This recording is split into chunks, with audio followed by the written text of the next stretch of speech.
Welcome to Business Line's State of the Economy podcast, where you'll find insight, analysis, and the story behind the numbers.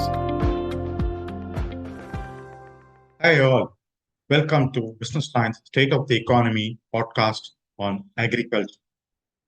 With the Indian government trying to promote natural farming and global agriculture trying to overcome climate change challenges, regenerative agriculture has become the buzzword. Regenerative agriculture tries to restore and improve the health of the soil, water, and biodiversity. It also tries to reduce the impact of agriculture on the environment. PRADAN, or Professional Assistance for Development Action, is one such organization that is trying to promote regenerative agriculture, particularly among the tribal farmers. To tell us more on regenerative agriculture and PRADAN's experience in working with them, we have with us Mr. Nityananda Dhal, Lead Center of Excellence Sustainable Agriculture from the organization. Welcome to Business Line's State of the Economy podcast on agriculture, sir. Can you kindly explain what regenerative agriculture is? First of all, I must be thankful to you to include me in this conversation. This agriculture ecosystem is now in severe crisis in many ways. The farmer is facing crisis, the whole supporting resource base is in crisis, the food quality is in crisis, the natural system is in crisis, everything is in crisis actually. So, in PRADAN, we are taking this regenerative agriculture as an approach to rejuvenate the whole agriculture ecosystem. We are aiming to strengthen the economic prosperity of the farming community while enriching the degraded natural resources and producing healthy food and making farming resilient to the climate crisis in an inclusive and empowering manner. This is briefly we say what is RA about it. And we are following some key principles like minimizing the disturbance of whole ecology system, and maximizing diversity, and integrating livestock, trees, and the whole system. So we follow some practices, some agronomical practices from bio input applications to activate the whole production system while following these principles. But one key thing is non-negotiable for us, that we are not going to use any kind of synthetic inputs, be it fertilizer, pesticides, or weedicides. So we follow various approaches, and we also follow different models depending upon the terrain and the irrigation possibility, because we work in undulated terrain. So there are different models like paddy with relay cropping, intensive vegetable, multi-layer farming, orchard with intercropping, and so on and so forth. So as a whole, a typical family having about 1 hectare of land can support itself with nutritious foods to meet its consumption needs, but also to have a handsome, a kind of reliable income of about 1 to 2 lakh per annum. This is how we define our regenerative agriculture, and this is how we follow different practices in this approach. Sir, PRADAN has conducted a survey on regenerative agriculture, and it has been termed as groundbreaking. So what does the survey reveal, and what is that you found it really groundbreaking in the survey? It was really groundbreaking for us also. We did this study extensively in Jharkhand, covering about 2,800 households. Out of 2,800, 2,400 households were there who had adopted this regenerative agriculture practices for a year or 2 or 3. So what we have observed, the study reveals for us that there are few things, there are many revealings, but there are few things I want to highlight.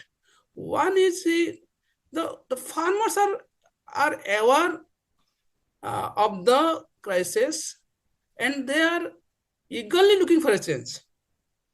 That is first thing. And second is their motivation is not production or income. Their product motivation is rather around soil health improvement, rather around food quality. I mean, those kind of more exciting for them. Obviously, they are looking for good production, but production is ensured, but this is the more motivating factor for them. Third, that to our surprise, and more than 80%, 85% people said that their income is enhanced. They're not, there is no loss of productivity or income. So it was to our surprise because we thought it will take time.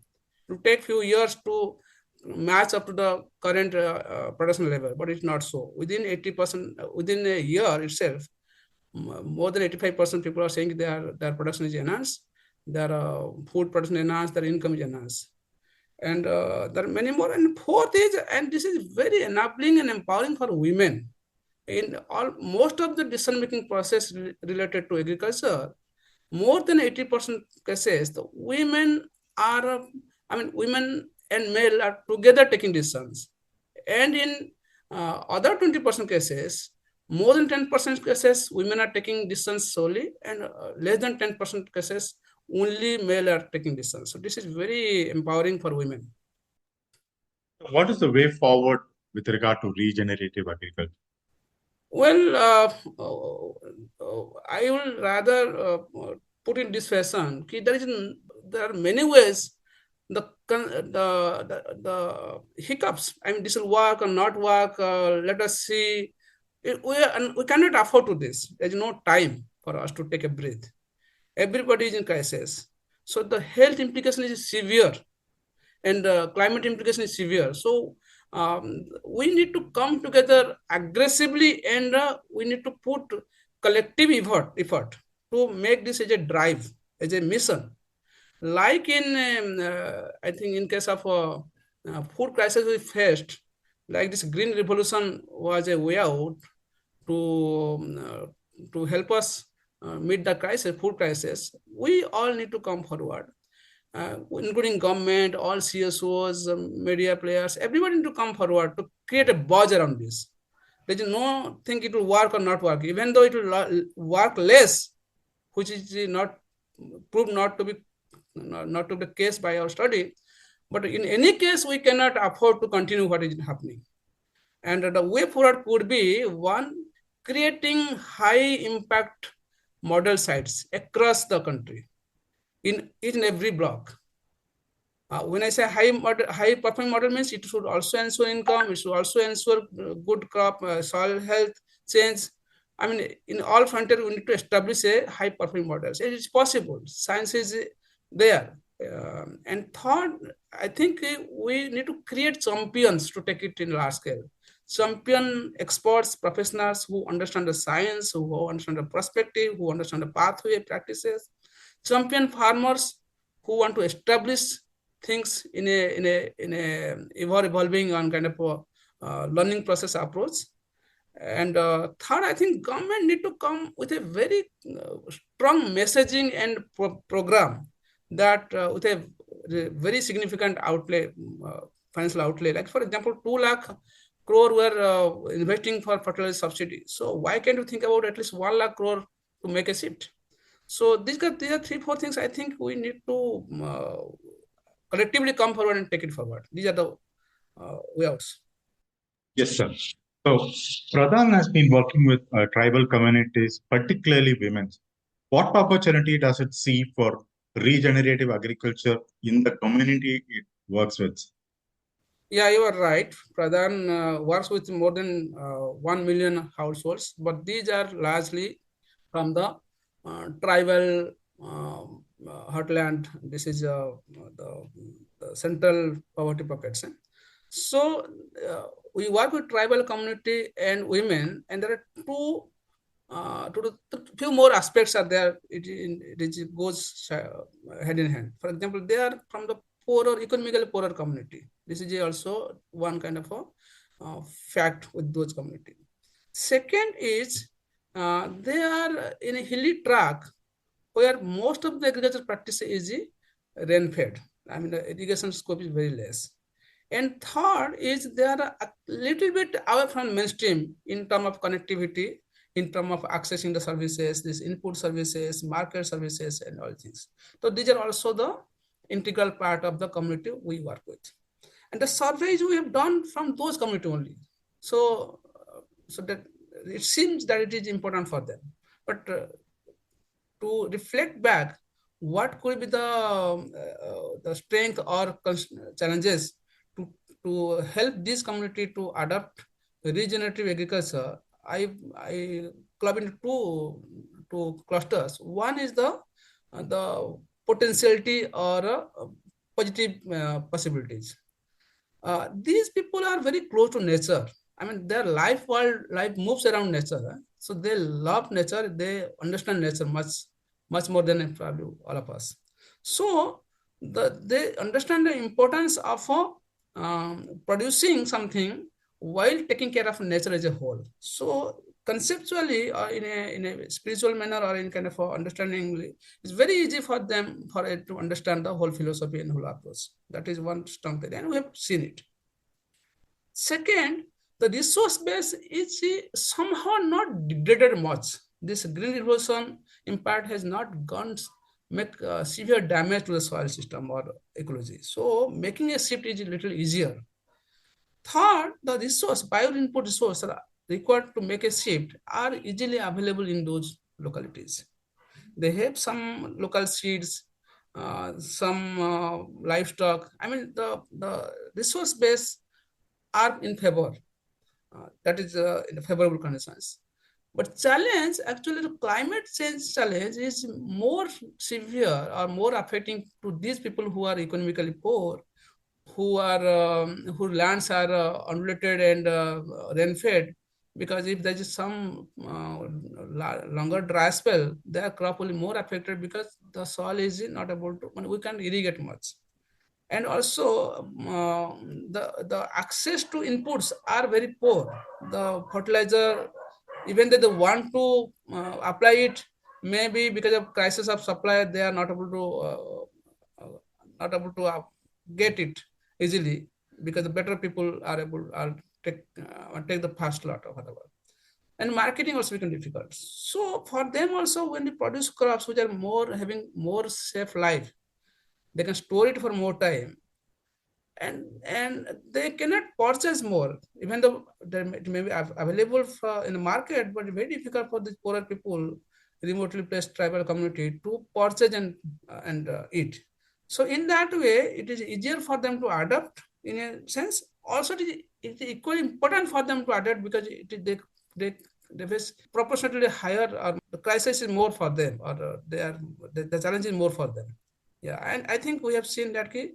And there is a sense of collectiveness also there in this community, and that is also important to engage beyond their own cropland. The common resources, common water resources, common pasture land, and all these are important to make a shift.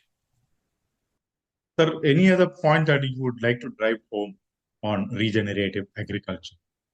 I think there's a need for change in the way we look at agriculture. Agriculture is not a production system per se.